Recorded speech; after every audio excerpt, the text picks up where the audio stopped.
اللہ ہمیں ایسے محسنین میں شامل فرمائے۔ سورۃ الروم مکی صورت ہے، روم ملک کا نام ہے۔ آپ کو سورہ روم کے اندر انسانوں کا ذکر ملے گا، اور سورہ روم کے اندر آپ کو من آیاتی ہی کی تکرار ملتی ہے۔ جب آپ اس کی عربی پڑھیں تو من آیاتی ہی، یا اللہ تعالیٰ بار بار اپنی نشانیوں کی طرف بتاتے ہیں، اس کی آیات میں سے، اس کی آیات میں سے، اس کی آیات میں سے بار بار یہ ذکر آئے گا، اور آپ کو اس میں دنیا کی چیزوں کا ذکر بھی ملے گا۔ آخرت کی طرف بھی اس میں اشارے جو ہیں وہ ملتے ہیں۔ الف لام میم غلبت الروم فی ادنى الارض وهم من بعد غلبهم سیغلبون۔ الف لام میم، رومی قریب کی سرزمین میں مغلوب ہو گئے ہیں، اور اپنی اس مغلوبیت کے بعد چند سال کے اندر وہ غالب آ جائیں گے۔ یہ مکی دور کی صورتیں ہیں، اور یہ اس وقت کی آیات ہیں جب مسلمان مکہ میں تھے، ان کے اوپر بڑے سخت حالات تھے، اور ایسے دور میں آس پاس کے سپرس میں جو علاقے تھے، جو بیک یارڈز تھے، ان کے اندر دو سپر پاورز تھے، ایک تھے ایرانی اور ایک تھے رومی۔ ایرانی جو تھے وہ آتش پرست تھے، آگ کی پوجا کیا کرتے تھے، اور جو رومی تھے وہ عیسائی تھے، یعنی اہل کتاب تھے۔ تو اللہ تعالیٰ نے، ظاہری بات ہے مسلمانوں کی جو لائلٹیز تھیں وہ آتش پرستوں کے مقابلے میں کس کے ساتھ تھیں؟ عیسائیوں کے ساتھ تھیں۔ تو اللہ تعالیٰ نے ایرانیوں نے کیا کیا، ایک جنگ ہوئی جس میں ایرانیوں نے رومیوں کو شکست دے دی۔ لیکن اس آیت میں، اس صورت میں، یہاں پر اللہ تعالیٰ نے پریڈکشن دی ہے کہ ایک وقت آئے گا کہ رومی عیسائی الٹیمیٹلی غالب آ جائیں گے، اور مسلمانوں کی ہمدردی بھی ان کے ساتھ تھی۔ تو یہ وقت ایک طرح سے ایسا تھا کہ اس میں مسلمانوں کو بھی ایک پریڈکشن دے دی گئی کہ ان قریب مسلمانوں کے اوپر بھی جو غیر مسلم لوگ ظلم کر رہے ہیں، اس سے مسلمانوں کو بھی بہت جلد ہے ایک کامیابی نصیب ہوگی، اور اس میں بدر کی طرف جو ہے اسکالرز کہتے ہیں کہ ایک اشارہ دیا گیا تھا۔ اللہ نصرت عطا فرماتا ہے جسے چاہتا ہے، وہ زبردست ہے اور رحیم ہے۔ یہ وعدہ اللہ نے کیا ہے، اللہ کبھی اپنے وعدے کی خلاف ورزی نہیں کرتا، مگر اکثر لوگ جانتے نہیں ہیں۔ لوگ دنیا کی زندگی کا بس ظاہری پہلو جانتے ہیں، اور آخرت سے وہ خود ہی غافل ہیں۔ انسان دنیا ہی میں اتنا کھو جاتا ہے، دنیا کے ظاہری حسن میں ہی اتنا کھو جاتا ہے کہ اس کو اس کی فکر ہی نہیں رہتی، یہ لباس اللہ نے کیوں دیا، یہ گھر اللہ نے کیوں دیا، یہ اولاد اللہ نے کیوں دی۔ ظاہری طور پر ہی بس ان کو انجوائے کرتے رہتے ہیں، ظاہری طور پر ان کے ظاہری حسن میں رہ کر ان کا اصل مقصد، ان کا اصل ایسنس بھول جاتے ہیں۔ تو اللہ تعالیٰ نے بتا دیا کہ اگر اللہ نے تمہیں آج کوئی نعمت دی ہے تو اس نعمت کے پیچھے حقیقت کو سمجھو، ظاہری حسن میں مت کھو جاؤ اس کے۔ کیا انہوں نے کبھی اپنے آپ میں غور و فکر نہیں کیا؟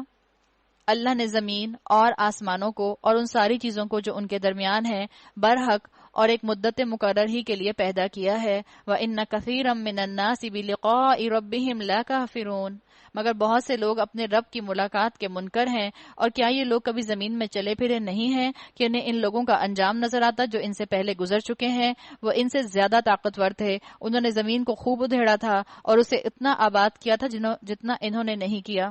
زمین کو ادھیڑے سے مطلب کہ ان کے اندر کنسٹرکشن بہت ہوئی تھی، انہوں نے گھر بہت بنائے تھے، بلڈنگز بہت بنائی تھی، اور جب بلڈنگز بنائی جاتی ہیں، بڑے بڑے گھر بنائے جاتے ہیں، تو اس کے لیے زمین کو کھودا جاتا ہے۔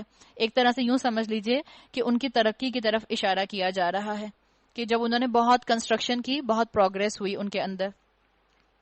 ان کے پاس ان کے رسول روشن نشانیاں لے کر آئے، پھر اللہ ان پر ظلم کرنے والا نہ تھا مگر خود ہی اپنے اوپر ظلم کر رہے تھے۔ آخرکار جن لوگوں نے برائیاں کی تھیں ان کا انجام بہت برا ہوا، اس لیے کہ انہوں نے اللہ کی آیات کو جھٹلایا تھا اور وہ ان کا مذاق اڑاتے تھے۔ اللہ یبدأ الخلق، اللہ ہی خلق کی ابتدا کرتا ہے، وہی اس کا اعادہ کرے گا، پھر اسی کی طرف تم سب پلٹائے جاؤ گے۔ ان کے ٹھہرائے ہوئے شریکوں میں سے کوئی ان کا سفارشی نہ ہوگا۔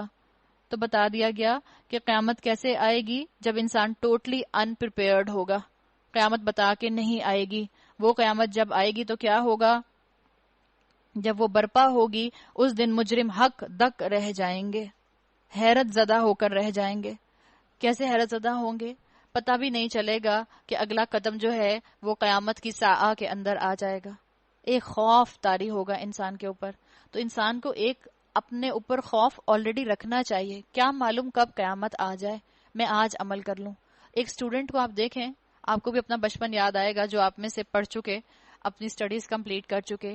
جب ڈیٹ شیٹ ملتی تھی اور ایگزامز ہونے والے ہوتے تھے تو ہم اپنی ڈیٹ شیٹ نکال کے دیکھا نہیں کرتے تھے کون سا ایگزام کس دن ہے، کون سا ایگزام کس دن ہے، کہیں بھول نہ جائیں، کہیں غلطی نہ ہو جائے کہ کہیں پیپر جو ہے وہ آگے پیچھے ہو جائیں.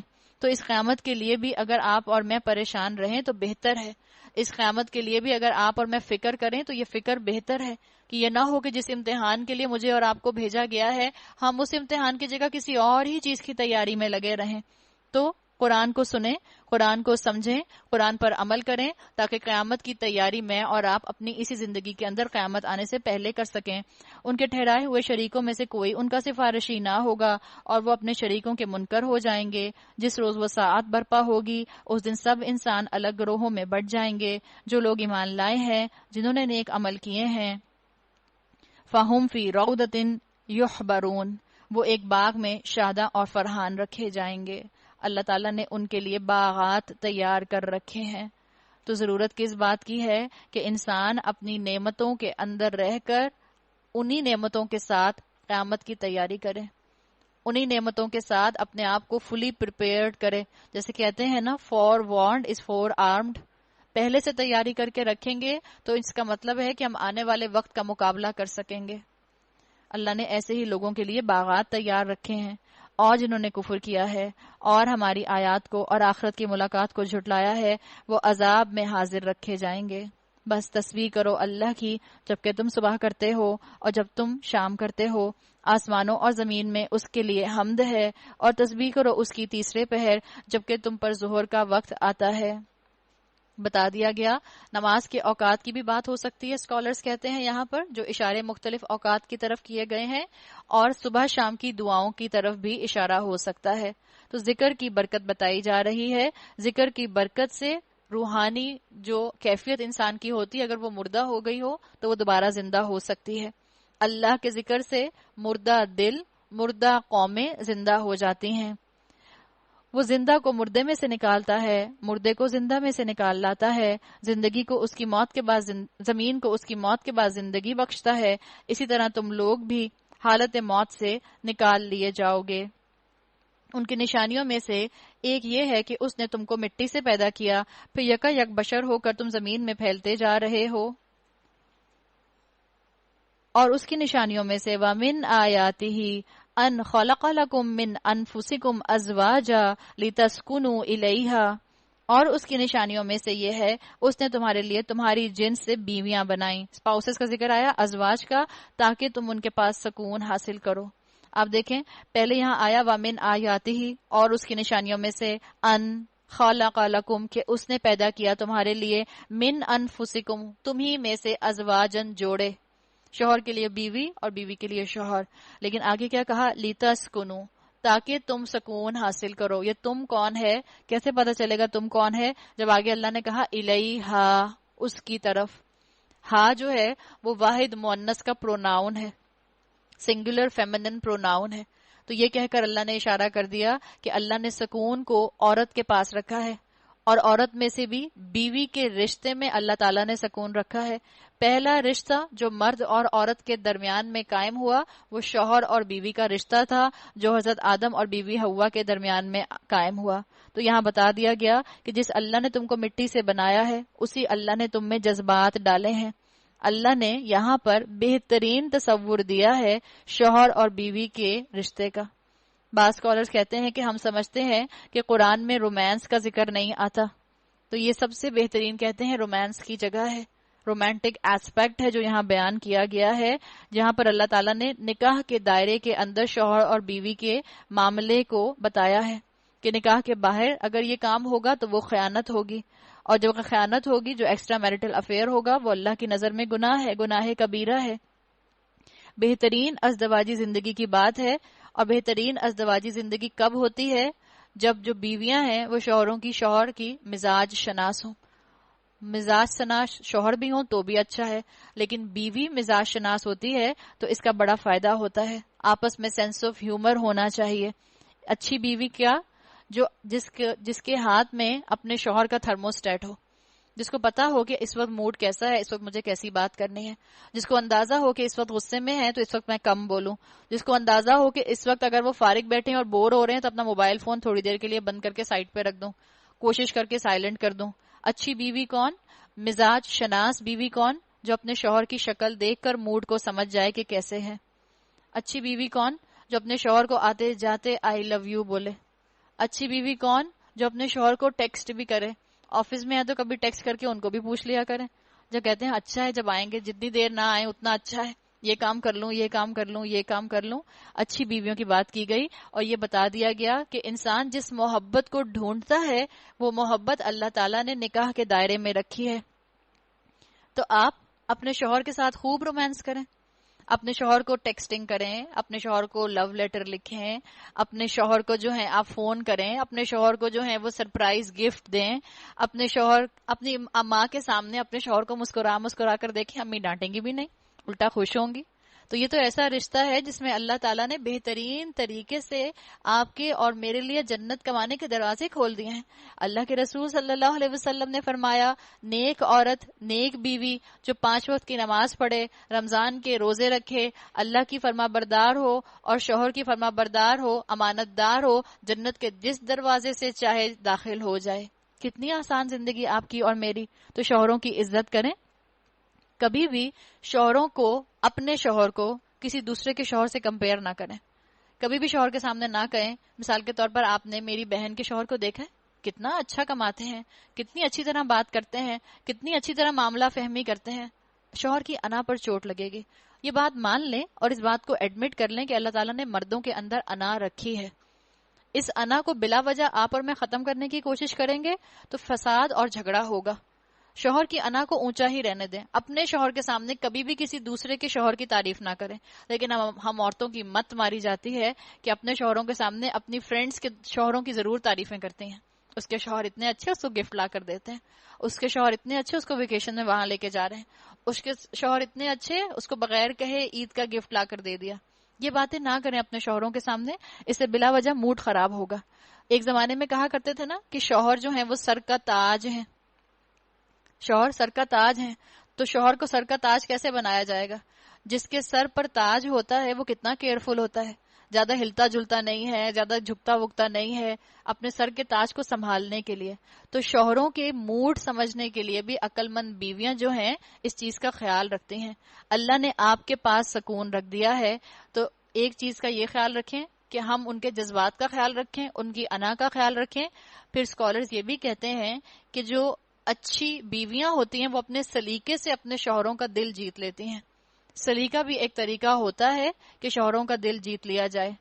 کبھی بھی قرآن کو، قرآن کی کلاس کو، کسی کورس کو، کسی قرآن کی محفل کو انسان اسکیپ روٹ نہ بنائے کہ گھر جو ہے وہ بیابان پڑا ہے، گھر کی کسی کو قدر نہیں، گھر میں جو ہے ادھم مچا ہوا ہے اور آپ اور میں اپنا بیگ سنبھالیں اور قرآن سنبھالیں اور نکل کر باہر آ جائیں. عورت اسکیپ روٹ نہیں کرتی. سلیقے کے ساتھ گھر کو بھی مینج کریں، سلیقے کے ساتھ جو ہے آپ اپنی قرآن کی کلاس بھی چلائیں. اللہ تعالیٰ دیکھیں کیسے آپ کے شوہر کے دل میں آپ کی محبت ڈال دیں گے. تو مزاج شناس بننے کے لیے بہت ضروری ہے کہ انسان اس آیت کے اوپر تفکر کرے.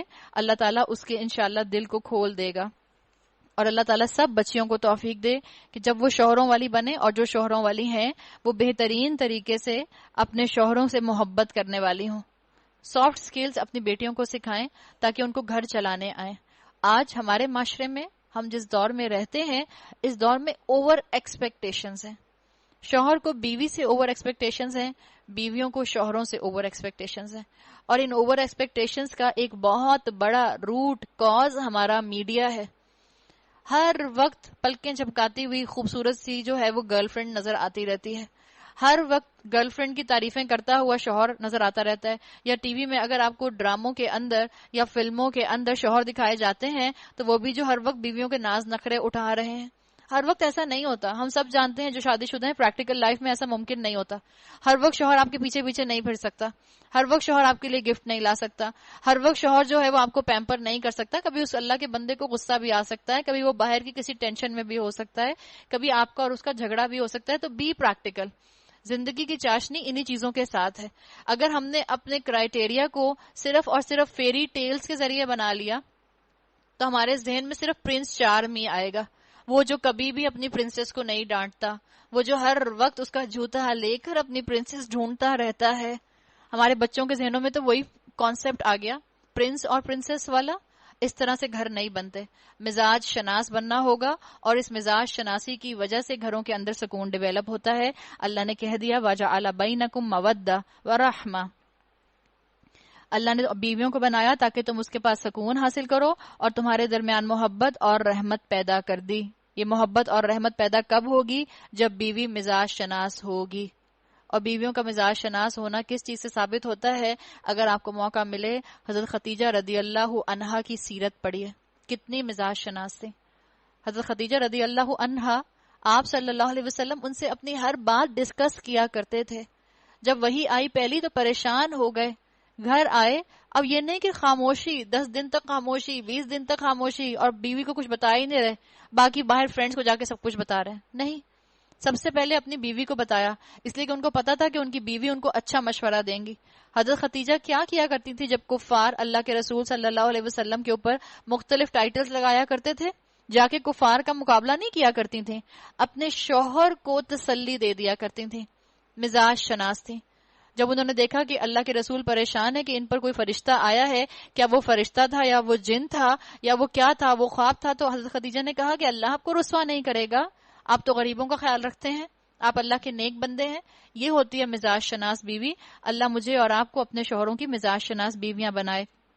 یقیناً اس میں بہت سی نشانیاں ہیں ان لوگوں کے لیے جو غور و فکر کرتے ہیں، اور اس کی نشانیوں میں سے وہ پھر آیا وَمِنْ آیَاتِهِ خَلْقُ السَّمَاوَاتِ وَالْأَرْضِ، اور اس کی نشانیوں میں سے آسمانوں اور زمین کی پیدائش ہے۔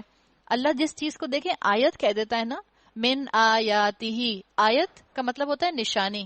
ہم نے پہلے بھی بات کی تھی، یہ آیت کیا ہے؟ 3 طرح کی آیات جن کے ذریعے انسان اپنے رب کو پہچان سکتا ہے، 3 طرح کی آیات جو آپ کو رب کے قریب کر سکتی ہیں، جن کی وجہ سے آپ کو اللہ یاد آتا ہے، جس کو دیکھ کر، جس کو اپریشیٹ کر کے آپ کو اللہ کی پہچان ہوتی ہے۔ اللہ نے کہا تمہیں آسمانوں اور زمینوں کو دیکھ کر میری پہچان ہوگی۔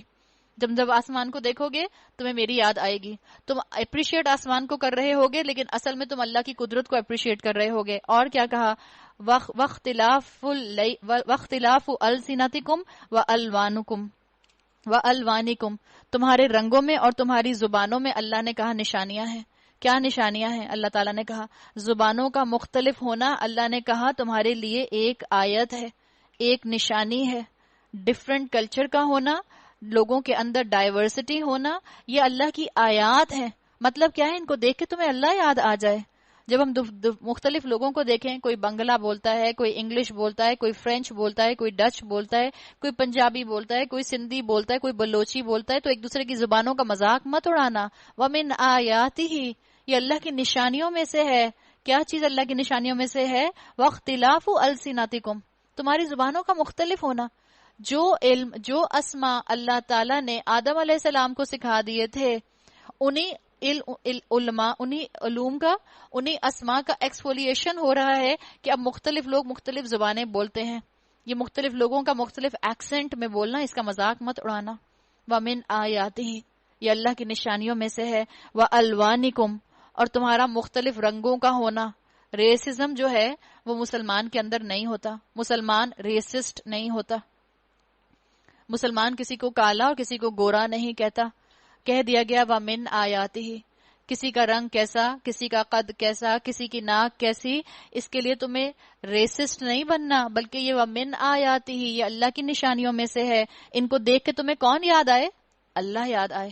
مختلف زبانوں کی کلچرز کو، مختلف زبانوں کے ایکسنٹ کو سنو تو تمہیں کون یاد آئے؟ اللہ یاد آئے۔ وَمِنْ آیاتی جس چیز کے ساتھ آ جاتا ہے اس چیز کو دیکھ کر آپ کو اللہ یاد آنا چاہیے۔ تو یہاں بتا دیا گیا کہ زبانوں اور رنگوں کا اختلاف تو یہ اصل میں اللہ کی ایک یاد ہے۔ یقیناً اس میں بہت سی نشانیاں ہیں دانش مند لوگوں کے لیے۔ اور اس کی نشانیوں میں سے وَمِنْ آیَاتِهِ مَنَامُكُمْ بِاللَّيْلِ وَالنَّهَارِ وَابْتِغَاؤُكُمْ مِنْ فَضْلِهِ إِنَّ فِي ذَلِكَ لَآيَاتٍ لِقَوْمٍ يَسْمَعُونَ، اور اس کی نشانیوں میں سے تمہارا رات اور دن کو سونا اور تمہارا اس کے فضل کو تلاش کرنا ہے۔ یقیناً اس میں بہت سی نشانیاں ہیں ان لوگوں کے لیے جو غور سے سنتے ہیں۔ تو جو سنتے ہیں وہ اپنے عمل کو بدل سکتے ہیں۔ جنہوں نے سن لیا کہ وہ اپنے آپ کو کس مقام پر رکھیں گے بیوی ہوتے ہوئے، وہ اپنے عمل کو بدلیں گی۔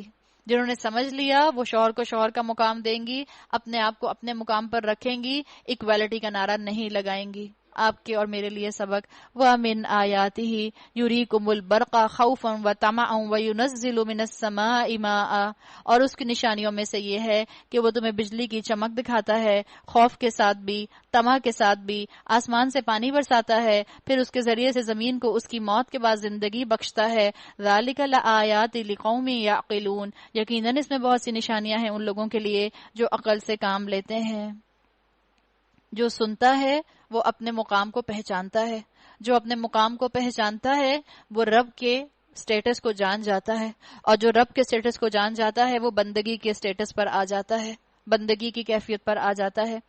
اور اس کی نشانیوں میں سے یہ ہے کہ آسمان اور زمین اس کے حکم سے قائم ہے، پھر جو ہی کہ اس نے تمہیں زمین سے پکارا، بس ایک ہی پکار میں اچانک تم نکل آؤ گے. آسمانوں اور زمین میں جو بھی ہیں اس کے بندے ہیں. کل اللہ قانتون، سب کے سب اسی کے تابع فرمان ہیں. وہی ہے جو تخلیق کی ابتدا کرتا ہے، پھر وہی اس کا اعادہ کرے گا، یہ اس کے لیے آسان تر ہے. آسمانوں اور زمین میں اس کی صفت سب سے برتر ہے اور وہ زبردست اور حکیم ہے. ضرب لکم، اب مثال دی جا رہی ہے، شرک کی مثال دی جا رہی ہے کہ شرک کتنی نامعقول غیر حقیقی حقیقت ہے، غیر حقیقی چیز ہے.